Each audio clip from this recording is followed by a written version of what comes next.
Review show ഉണ്ടായിരുന്നു. അതാണ് നിങ്ങളെ കിട്ടിയത്.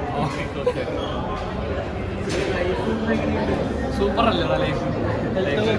എടാ എനിക്കൊരു കുഴപ്പമില്ല. നീ എന്നെ ഗബ്രി ഇറങ്ങി കണ്ടായിരുന്നു? കണ്ട് കുറച്ച് നേരം സംസാരിച്ചു. എന്താ പറഞ്ഞു? സുഖമായിട്ടിരിക്കുന്നു ഗബ്രി. ഓക്കെ അല്ല? ഓക്കെ. എന്താ വേണം? നമ്മളെന്തെങ്കിലും പറയണോ? എനിക്ക് ഈ പരിപാടിയൊന്നും വലിയ പരിചയമില്ല.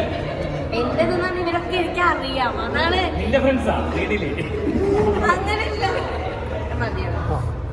ഓക്കെ അല്ലേ? Set bro, set.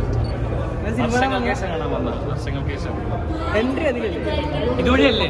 എൻട്രി താഴെ കൂടെയാണ് തോന്നുന്നുണ്ട്. ഇതുവഴിയല്ല, താഴെ കൂടെ ആണെന്നുണ്ട്.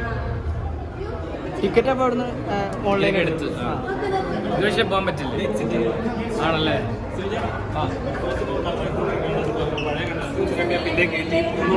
അടിപൊളിയാണോ ഇപ്പോ? അല്ല ഇപ്പോൾ പുതിയ പഴയ കണ്ടസ്റ്റിന് സ്പൈസി ശ്രമിക്കുന്നുണ്ട്. എന്തോ സ്പൈസി ശ്രമിക്കുന്നുണ്ട്. വർക്കാവുന്ന വരുന്നുണ്ടോ?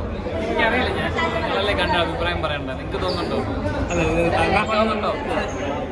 റെസിപ്രോക്കേറ്റ് ചെയ്യാന്ന് പറയൂല. നമ്മൾ എന്തെങ്കിലും അങ്ങോട്ട് കൊടുത്ത് നമുക്ക് തിരിച്ച് കിട്ടുന്നവരാണെങ്കിൽ നമ്മൾ അങ്ങോട്ട് കൊടുത്തിട്ട് കാര്യമുള്ളൂ അല്ലേ? അപ്പൊ അങ്ങനെ ഷാബു ചേട്ടനല്ല ഇളയ തളപതി വിജയ കയറ്റി വിട്ടാലും തിരിച്ചു കിട്ടണ്ട എന്തായാലും. അത് അല്ലേ? അവിടെ ഇരുന്ന് ഉറങ്ങിയിട്ട് കാര്യമില്ലല്ലോ. താങ്കളെ ഇറങ്ങിയ സമയത്ത് പോലും വലിയ പ്രക്ഷോഭങ്ങളായിരുന്നു ഉണ്ടായിരുന്നു. കാരണം താങ്കളെ പോലെ നല്ല കണ്ടസ്റ്റന്റ് ഇറങ്ങി വിട്ടെന്ന് പറഞ്ഞ് ഒരുപാട് പ്രശ്നങ്ങളുണ്ടായിരുന്നു.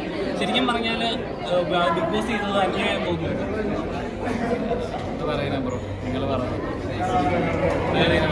ശരിക്കും പറഞ്ഞാൽ താങ്കൾ പലപ്പോഴും കയറിയപ്പോൾ തന്നെ താങ്കളാണ് ബിഗ് ബോസിലെ വിന്നർ എന്നൊരു ഇതുണ്ടായിരുന്നു സോഷ്യൽ മീഡിയയിലൊക്കെ. അവസരം പോയി ആവണ്ടാന്ന് തീരുമാനിച്ചിട്ടുണ്ടാവും ആരെങ്കിലും ഒക്കെ. അതായിരിക്കും ഇറക്കി കിട്ടും.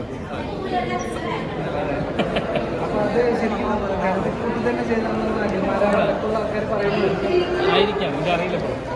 സിബിന് ബിഗ് ബോസ് നിറച്ചും ദുരൂഹതകളാണ്. സിബിന് തോന്നിയില്ലേ? അത് തോന്നി. സീനാണ് ബിഗ് ബോസ്. ചിരിക്കാം. പ്രേക്ഷകർ ചോദിക്കുന്നത് പിന്നെ എന്തിനാണ് ഇങ്ങനത്തെ ഒരു ഷോ ആൾക്കാരെ പറ്റിക്കാൻ വേണ്ടിയാണ്?